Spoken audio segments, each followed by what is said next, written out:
ঘুম থেকে উঠেই কিন্তু আজকের ব্লগটা শুরু করছি। মানে ঘুম ঘুম ভাঙলেও মানে চোখ থেকে ঘুম ভাঙতেই চায় না, কেমন মুখটাও কেমন বাংলার পাঁচের মতো হয়ে থাকে। তো যাই হোক, সবে সবে ঘুম থেকে উঠেছি। উঠেই কিন্তু আমি আগে দেখো ওই ছেলের বাবা চলে গেছে এর মধ্যেই বেরিয়ে। সকালে স্নান টান করে পুজো টুজো দিয়ে চলে গেছে। উনি ওনার মতো চলে গেছে আজকে। আজকে আর চাও খায়নি, কিছুই করেনি। তো আর আমি এদিকে দেখো উঠেই ভাবলাম যে ওই আমার এক্সারসাইজটা করে নিলাম একবারে। আমি ওই নিচে বসে করে নিয়ে তারপরে ভাবলাম যে না, বিছানাটা একবারে তুলেই নিই। আজকে আর পরে তুলব না, আজকে একেবারে বিছানাটা তুলে নিই। এখন কিন্তু প্রায় সকাল এই 6:30 বাজে। আর আজ কিন্তু রোববার, যদিও রোববার কিন্তু তবুও মানে সানডে স্পেশাল কিছুই হয়নি। তো দেখো এইদিকে তো আমি বিছানাটা তুলছি, আর দেখো এই জানলাটা দিয়ে কীভাবে মানে রোদ আসছে। সকাল 6:30 বাজে, কেউ বলবেই না এত রোদের তেজ। কয়েকটা দিন ধরে যেই পরিমাণে রোদের মানে তাপ বাড়ছে, আর গরমও তেমনি বাড়ছে। ভ্যাপসা ভ্যাপসা গরম, সেই বলে না সেই লোকে ভাদ্রের গরম, সেই রকম গরম আর কি। তো যাই হোক, কিছু তো করার নেই। রোদ রোদ উঠলেও জ্বালা, আমরা বলবো কেন এত রোদ, কেন গরম এত। আবার মানে বৃষ্টি একটানা হলেও জ্বালা। একটানা বৃষ্টি হলে পুরো পচিয়ে দিয়ে যায়, চারিদিকে গন্ধ হয়ে যায়, ঘর বাড়িতে গন্ধ হয়ে যায়। তো আর কি, আমাদের কথায় তো সব কিছু হবে না। প্রকৃতির জিনিস এগুলো, যখন হবে তখন তো হবেই, আমরা তো ধরে রাখতে পারবো না। তো যাই হোক, দেখো এদিকে বিছানাগুলো আমি টান টান করে গুছিয়ে নিলাম। দেখো বিছানার চাদর ছেঁড়া হোক, তবুও পরিষ্কার পরিচ্ছন্ন রাখা আর এরকম টান টান করে মানে বিছানা চাদরগুলো পেতে রাখলে দেখতে কিন্তু ভালোই লাগে না। তো যাই হোক দেখো, আর এই মানে গুচ্ছের খানিক তো জামা কাপড় হয় প্রতিদিনই। আমি তো বেশ কিছুদিন অনেকগুলো করে নিয়ে তারপরে গোছাতাম। তো আজ আর অনেকগুলো করিনি। ওই কালকে কিছু জামা কাপড় ওই ছাদের ঘরে আর কি এক জায়গায় ঢিপি করা ছিল, ওইগুলোই আমি সকালে নিয়ে এসেছি। আর এদিকে বিছানা তুলে বাইরের সমস্ত কাজ সেরে আশিবাসি যা ছিল সব সেরে এখনও কিন্তু আজকে গঙ্গা জল আসেনি। তো ওই জন্য আর কি করব, কতক্ষণ ওয়েট করব। তো আমি ওই জামা টামাগুলো ছেড়ে নিয়ে তারপরে ওই মানে গায়ে একটু জল টল দিয়ে নিই। স্নান করি না সকালে, তবুও গায়ে একটু জল টল দিয়ে একবারে হাত মুখ ধুয়ে এসে জামা কাপড় ছেড়ে নিই। তো ওই দেখো আমি নাইটিটাও চেঞ্জ করে নিলাম। চেঞ্জ করে নিয়ে তারপর ভাবছি যে একবারে আগে জামা কাপড়গুলো গুটিয়ে নিই। তো ওই জন্য দেখো গোটাতে বসেছি। তো খুব বেশি না যে প্রচুর জামা কাপড়, অল্প বলেই এখন গোছাতে বসেছি আর কি। একটু ভালো কয়েকটা জামা কাপড় আছে, ওগুলো একটু পাট পাট করে আর কি ভাঁজ করতে হবে। আর এই দিকে দেখো আমি আর তুতু চা খেতে বসেছি, চা করে নিয়ে এসে ঘুমাচ্ছে।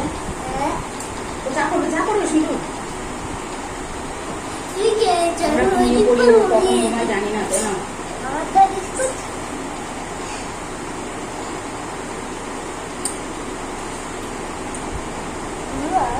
ঠান্ডা হয়েছে।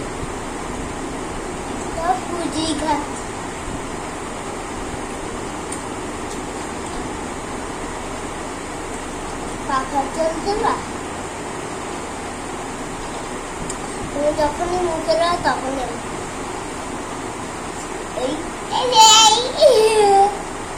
এই চাকই এরকম জামাটা খুলে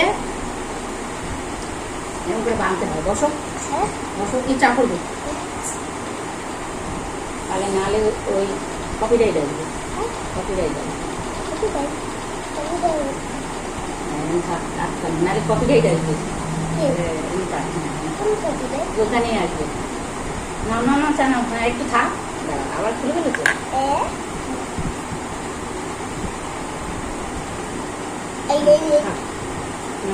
নড়ানড়ি করো না, দেখা যাচ্ছে বুনুর মতন কর। বুনু জানিস কি সুন্দর করে। হাই করে, হাই বুনু এদিকে পারে, কথা বলতে পারে ভালো। আর খাওয়া চা আমি না খেয়ে নেবো, খেয়ে নেবো। আমাদের চা খাওয়া কমপ্লিট। চা করে তারপরে চা আমি আর তুতু খেয়ে তারপরে দেখো এসেছি এখন রান্নাঘরে। আর তার আগে কিন্তু আমি যে কটা জামা কাপড়, বাসি জামা কাপড় আরও কয়েকটা কাচাকাচি এগুলো করে নিয়েছি। জল এসেছিলো, সেই জল টলগুলো ভরে নিয়েছি। বাথরুমে জল এনেছি, এই কাজগুলো সেরে তারপরে রান্নাঘরে ঢুকেছি। একদিকে ভাত বসিয়ে দিয়েছি আর অন্যদিকে দেখো আমি ওই রান্না করবো আর কি ডিমের ঝোল, ওই জন্য ডিমটাকে সেদ্ধ বসিয়ে দিয়ে এদিকে তোমার ওই পেঁয়াজ রসুন আদা টমেটো এগুলো সব কেটে নিচ্ছি আর কি। তো মানে পেঁয়াজ আর বেশি নেই, পেঁয়াজ আবার আনতে হবে আর কি। তো তবুও যে কটাই ছিল ওই 3টে মতো একটু ছিল বড় বড়, ওই 3টে পেঁয়াজ আমি কেটে নিয়েছি। আর বেশ অনেকটা বাটি বারবার উঁচু করে আর কি দেখছি যে কতগুলো হলো, কিন্তু মোটামুটি হয়েছে 3টে পেঁয়াজে। তো আর এইদিকে দেখো আমি সবজি বানাতে বসে একদম এরকম করে বসতে পারি না, যেন পিঁড়িতে যদি বসি তাহলে মানে একরকম, আর তা না হলে না একবার পা উঁচু করি একবার পা নিচু করি, এরকম একটানা একভাবে আমি বসতেই পারি না কিছুতেই। আর এই দিকে দেখো ওই আগের দিন বেগুনি করা হয়েছিল না, একটা আর একটার হাফ মতো দেওয়া হয়েছিল, বেগুনি ভাজা হয়ে গেছিলো। তো আর একটা বেগুন ছিল আর হাফটা বেগুন ছিল, তো ওই জন্য মানে কালকের হাফটা আর কি। তো ওই জন্য দেখো আজকে ওই বেগুনটাকে ভাজা করে ফেলবো আর কি। তো ওই জন্য ভাজার জন্য বেগুন আমি কেটে নিয়েছি। আর এই দিকে দেখো ওই রসুন কতগুলো, পেঁয়াজ রসুন আদা এগুলো তো সব কেটেই নিয়েছি, আলু ডিমের ঝোল করব আর কি, ওই জন্য তো এগুলো কেটে নিয়েছি। আর ডাল সিদ্ধ এদিকে ভাত এগুলো তো বসিয়েই দিয়েছি, দুই দিকে দুটো। আর এইদিকে ওই পেঁয়াজ কেটে নিয়েছি, প্রায় 3টে মতো পেঁয়াজ কেটে নিয়েছি, বেশি পেঁয়াজ ছিলও না ঘরেতে, তো পেঁয়াজ আবার আনতে হবে। আর এইদিকে দেখো রসুন ছুলে নিচ্ছি আর কি, রসুন ছুলতে তো অনেকটা সময় লাগে, রসুন না এই আদা রসুন এগুলো না আমি কিছুই আর কি করে নিই, ওই বেটে নেইনি বা এই মিক্সিতে আর কি ব্লেন্ড করেও নেইনি। তো ওই থেতলে থেতলে দিয়ে দিয়েছি, তাড়াহুড়ো রয়েছে, বিকেলে যাবো আবার একটু ডাক্তারে দেখাতে।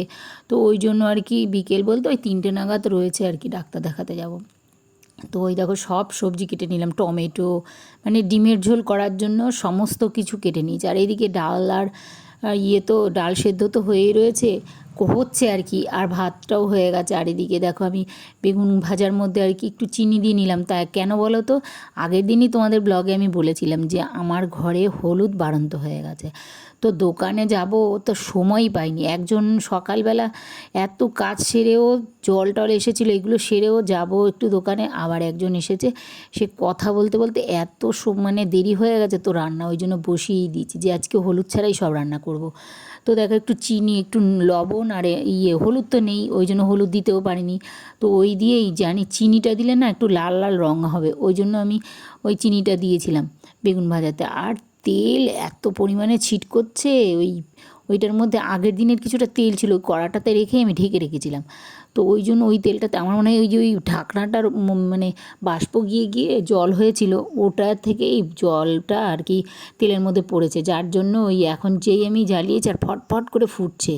তো ওই জন্য আমি ঢাকনা কিছুক্ষণ দিয়ে তারপরে কিন্তু ওই করে নিয়েছিলাম, তেলটা গরম করে নিয়েছিলাম, তারপরে বেগুন ভাজাগুলো দিয়েছি। আর এই দিকে তো আমার স্বভাব আছেই, মানে বারবার রান্না করব আর ওই মুছবো, নাহলে তো আমার মানে পেটের ভাত হজমই হয় না। তো ওই জন্য দেখো আমি মুছেও নিলাম। আর এদিকে ডালটাকে সোমবার দেবো বলে আমি দেখো একটু পাঁচফোড়ন শুকনো লঙ্কা ফাটিয়ে দিয়ে দিলাম আর একটা কড়াতে। তো আর ডালটাকে তো আগেই কাটা টাটা দিয়ে নিয়েছিলাম, দিয়ে তারপরে নাড়িয়ে কিছুক্ষণ নাড়িয়েছি, দেখলাম তেলটা গরম হয়নি ঠিকঠাক, তারপরে একটু পরেই আবার মানে আমি নাড়িয়ে আবার দিয়ে দিয়েছিলাম, যখনই দেখলাম তেলটা গরম হয়েছে তারপরে দিয়ে দিয়েছিলাম।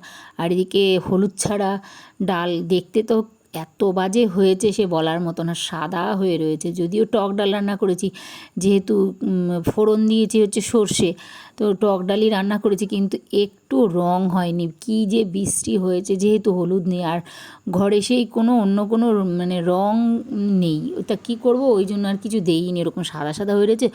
আর এই জন্য তোমাদের সঙ্গে আমি তরকারিগুলো শেয়ারও করিনি। আর এইদিকে দেখো করে তারপরে ওপরে গিয়েছি, দেখলাম না রোদ আছে এখনও, ওই মাঝে মাঝে একটু মেঘলা মেঘলা করছে। তো আমি দেখো ওই যে বললাম না যে ডাক্তারের কাছে যাব, তো ওই জন্য দেখো একটু মেঘলা মেঘলা মাঝে মাঝে করছে, তো ওই জন্য আমি জামা কাপড়গুলো একবারে তুলেই নিলাম, যেগুলো শুকিয়ে গেছে ওগুলো তুলে ফেলি, আর যেগুলো একটু ভেজা আছে ওগুলো ওই ওপরের ঘরেতে স্ট্যান্ডেই মেলে দিই। তো ওই জন্য সব সব জামা কাপড় তুলে নিয়েছিলাম, কেননা যদি আমি যাই মানে তারপরে তো আবার যদি বৃষ্টি হয় তাহলে তো মুশকিল, ও ছেলে কিচ্ছু তুলবে না, সব ভিজবে, তো যেইটুকু শুকিয়েছে ওইটুকুও ভিজবে। ওর ছেলের বাবার অনেকগুলো জামা কাপড় আমি কেচেছি, তো কিছুটা কিছুটা শুকিয়েছে, কিছু জামা কাপড়ের মাঝাটা যে ভেজা রয়েছে। তো তারপরে স্নান খাওয়া দাওয়া করে ওই দেখো আমি চললাম খাওয়া দাওয়া হয়ে গেছে, বাড়িতেও সবার খাওয়া দাওয়া হয়ে গেছে। দেখো আমি চললাম, তো গিয়ে দেখি ডাক্তারের ওখানে গিয়ে দেখি যে ঠিক ডাক্তার দোকানের সামনেই ওই যে ধর্নায় বসেছে ওই যে অভয়ার হত্যাকাণ্ডের বিরুদ্ধে আর কি সবাই জাস্টিস চাইছে। তো ওইখানে দেখো আমিও কিছুক্ষণ সময় কাটিয়ে নিয়েছি, ডাক্তার পরে দেখাবো বলে। তো আমিও ওখানে মানে কিছুটা ওদের সঙ্গে আর কি যোগদান দিয়ে করেছি আর কি। তো মানে এখানে চলছে সেই যোগদানে, সবাই জাস্টিস তো চাইবেই, কেননা জানোই তোমরা সবাই, আমি আর নতুন করে কি বলবো। তো আমার ব্লগে আমি আগেও বলেছি অবশ্যই আমাদের মেয়েদেরকে জাস্টিস চাওয়াই উচিত। তো যাই হোক, দেখো ওই আমার সঙ্গে আরও ওরা গিয়েছিল, ওরাও ডাক্তার দেখাবে, তো ওরাও আমার সঙ্গেই দাঁড়িয়েছিল বেশ কিছুক্ষণ, কারণ এটা রাস্তার মাঝখানে তো একদম মানে ধর্নায় বসেছিল। যাই হোক, তো একদম মাঝখানটাতে যে অটো যাচ্ছে, টোটো যাচ্ছে, সব কিছু যাচ্ছে, তো আমরা আবার জায়গা পাইনি বলে একটা সাইডে দাঁড়িয়েছিলাম। ওই যে দেখেছো তো অটো যাচ্ছে, সবই যাচ্ছে। যাই হোক, ব্লগটা আজকে এখানেই শেষ করে দিচ্ছি। Good night.